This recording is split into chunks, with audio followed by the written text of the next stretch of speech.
सगळे 150-200 लोक आले हे यांचा नेहमीचा झाला। माझा मागे पण माझ्यावर एवढा मोठा हल्ला केला त्यांनी। भारतीय जनता पार्टीच्या कार्यकर्त्यांची भारतीय जनता पार्टीच्या कार्यकर्त्यांची माझी मोबिलिटी झालेली आहे। मला न्याय द्यावा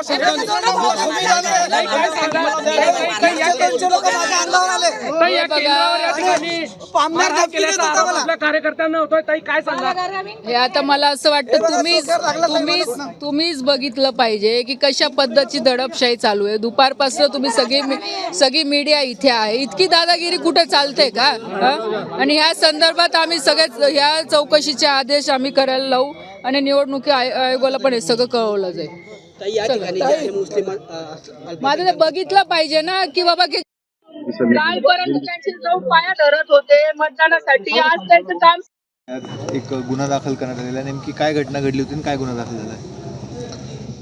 आज मुक्ताईनगरच्या नगर परिषदेच्या निवडणुका चालू होत्या आणि 4:30-5 वाजण्याच्या दरम्यान एक जहांगीर अहमद खान म्हणून एक फिर्यादी आहेत कंप्लेनर, तर त्यांच्या सुनबाई तिथे इलेक्शनला उभ्या होत्या। तर त्यांचे दीर हे काय वोटिंग करण्याकरता आतमध्ये बूथमध्ये गेले होते। तर त्यावेळी हे कार्यकर्ते समोरासमोर आले, म्हणजे माननीय आमदार साहेबांचे कार्यकर्ते, आणि हे समोरासमोर आले आणि त्यांच्यात काही वादावादी झाली, धक्काबुक्की झालेली आहे। तर त्याबाबत एक गुन्हा दाखल करण्यात आलेला आहे। काय कलम आहे सर? काय कलम? त्यामध्ये कलम काय, धक्काबुक्कीचं एक कलम आहे, नंतर धमकी देण्याचं एक कलम आहे, बरोबर ना, निवडणुकीवर गैरप्रभाव पाडणे असं एक कलम आहे। कोणावर आरोप करण्यात आलेले आहे? आरोप कार्यकर्ते आहेत ना, हे शिवसेनेचे कार्यकर्त्यावर आरोप आहे। पण रक्षा खडसेंचा असा आरोप आहे की आमदार स्वतः तिथे होते आणि त्यांच्या समोर आमदारांचं पण FIR मध्ये नाव आहे असं ते सांगतात, तसं काही आहे?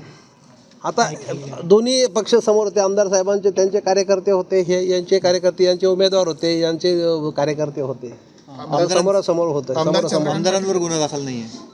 आता ते तपासामध्ये त्यांचा काय रोल होता की नव्हता ते नंतर पुढे करता येईल आपल्याला। FIR मध्ये नाव आहे त्यांचं?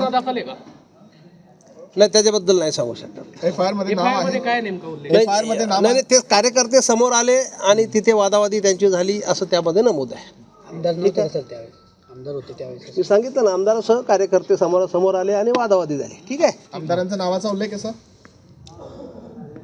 आमदार आणि त्यांचे कार्यकर्ते आणि ह्या पक्षाचे कार्यकर्ते समोरासमोर आले, त्यांच्यात तिथे वादावादी झाली, तिसऱ्यांदा तेच सांगत आहे पुढे।